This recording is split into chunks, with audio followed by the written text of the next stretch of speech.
Students, अभी तक आपने विशेषण के बारे में जाना था फर्स्ट पार्ट में। अब हम विशेषण के कितने भेद होते हैं, विशेषण को हम कैसे पहचानेंगे कि किस तरह का विशेषण किस वर्ग में आएगा, तो आज हम विशेषण के बारे में पढ़ेंगे। ये विशेषण का पार्ट 2 है। अब ये देखिए, विशेषण 4 प्रकार के होते हैं। ठीक है, कौन सा विशेषण? जो पहला विशेषण है वो गुणवाचक, यानी किसी के बारे में गुण बताना।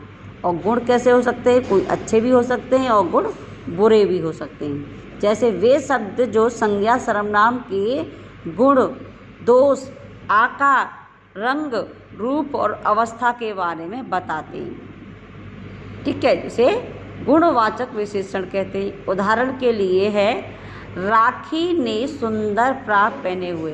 राखी कैसी फ्रॉक पहने हुए हैं? सुंदर। तो इसमें फ्रॉक की विशेषता बताइए, ये कैसी है? सुंदर है। अब हम इसमें दूसरा उदाहरण भी देख सकते हैं कि राखी ने भूरे रंग के जूते पहन रखे हैं। तो जूते कैसे हैं? भूरे रंग के।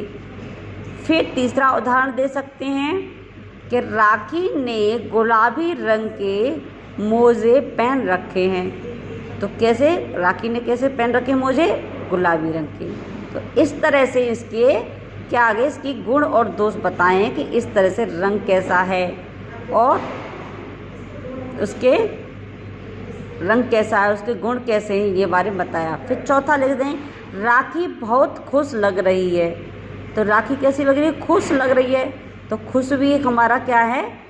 गुण है, विशेष गुण है, जो कि संज्ञा सर्वनाम में आपने पढ़ा था। संज्ञा में किसी प्राणी, वस्तु, स्थान या भाव के नाम को भी संज्ञा कहते हैं, और इनकी विशेषता बताना भी क्या होता है?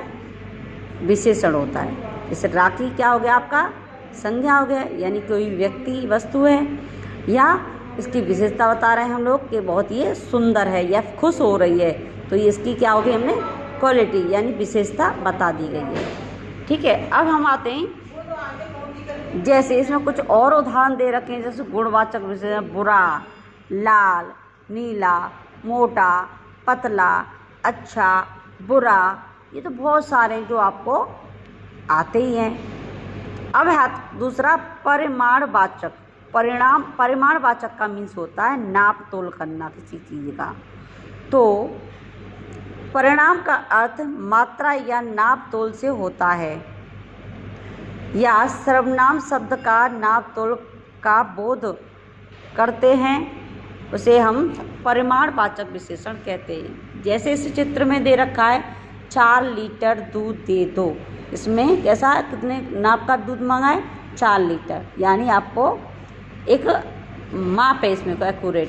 और कभी कभी होता है कि कोई माप भी नहीं होता है एक्यूरेट, तो उसको हम कम, ज़्यादा, थोड़ा, कुछ कहकर भी हम इसकी माप तोल करते हैं। जैसे बहुत, थोड़ा, कुछ, 1 किलोग्राम आदि का भी हम माप ही होता है, इसलिए हम इसे क्या बोलते हैं? परिमाणवाचक विशेषण कहते हैं। फिर आता है आपका तीसरे नंबर का जो विशेषण है वो है संख्यावाचक विशेषण। कुछ विशेषण हमारे क्या होता है? संख्या यानी गिनतियों से भी हम जानते हैं। जैसे जो संज्ञा या सर्वनाम की संख्या का बोध कराते हैं उसे संख्यावाचक विशेषण कहते हैं। जैसे इसमें चित्र में दे रखा है, 2 शेर जंगल में घूम रहे हैं। तो क्या हो गया? इसमें शेरों की क्वालिटी बताइए, विशेषता बताइए कि कितने वो? 2 हैं। इसके अलावा दूसरा भी उदाहरण इसमें देखेंगे कि 2 पेड़ हैं, जंगल में 2 पेड़ हैं। तो कैसे पेड़ दिखाई दे रहे हैं हमें? 2 पेड़। ठीक है, अब इसके अलावा हम कुछ इस तरह से भी बोल सकते हैं, इस वाक्य में पता चलता है कि घूमने वाले शेरों की संख्या 2 है। इसमें 2 शब्द शेरों की संख्या बता रहा है, इसलिए संख्यावाचक विशेषण हुआ। अन्य संख्यावाचक विशेषण ये भी हैं, दूना, 2, तीसरा, चौथा, ऐसे भी बोलते हैं हम। फिर है लास्ट में आता है आपका संकेतवाचक विशेषण, यानी संज्ञा शब्द का प्रयोग संज्ञा की विशेषता प्रकट करने के लिए किया जाता है तो उसे हम क्या बोलते हैं? संकेतवाचक विशेषण कहते हैं। हो गया? संकेतों से हम बताते हैं ये वो। जैसे इसमें एक चित्र दे रखा है आपको, वह आदमी जा रहा है, यानी आपने इस माँ से ये बच्चा कह रहा है वह आदमी जा रहा है, यानी ये संकेत कर रहा है ये वह, जो दूर है वह और जो पास है यह। ठीक है। आप दूसरा उदाहरण इसमें देख सकते हैं कि ये बच्चा कहे यह मेरी माँ है, यानी इन्होंने इशारा किया कि यह मेरी माँ है।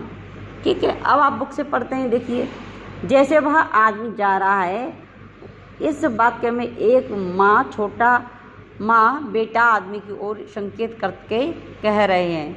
यहाँ सर्वनाम संज्ञा से पहले आकर उसकी ओर संकेत कर रहा है, इसलिए यह संकेतवाचक या सार्वनामिक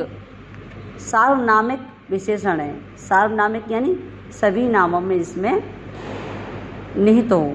जैसे अन्य इसके जो उदाहरण है वह है वे, यह, कोई आदि। ठीक है। ओके। या आपको कुछ शॉर्ट में दे रखा है, इसको आपको पढ़ना है और इस तरह से हमारा ये जैसे कुछ उदाहरण हैं इसमें। यह कुत्ता, लाल कुत्ता, तो यह कुत्ता सांकेतिक होगा, लाल कुत्ता ये क्या हो गया? गुणवाचक हो गया। ठीक है। इसमें यह बालक अर्थात कोई बालक, यह बालक या कोई बालक, तो ये क्या है? संकेत बालक हो गया। यह मोटा बालक है, ये मोटा शब्द दे दिया गुण उसका विशेषण। ये फूल है अर्थात रंग तो फूल होते हैं, ये संकेतवाचक हो गया। ये लाल फूल है अर्थात लाल रंग का फूल दे दिया, ये लाल विशेषण है। भिखारी खड़ा है तो भिखारी खड़ा है, भिखारी कैसा है? खड़ा है, ये भी हो गया आपका जो विशेषण है। वह भिखारी खड़ा है अर्थात एक विशेष्य है, इसमें विशेष हुआ कौन? भिखारी, और खड़ा हुआ उसका विशेषण। इस तरह से आपको ये पाठ अच्छी तरह से समझ में आ गया होगा। तो मैं उम्मीद करती हूँ आप घर पे पढ़ेंगे, आप स्वस्थ रहेंगे, आप योगा भी करते रहेंगे और आपके माता पिता का कहना मानेंगे और पढ़ाई पर विशेष ध्यान देंगे।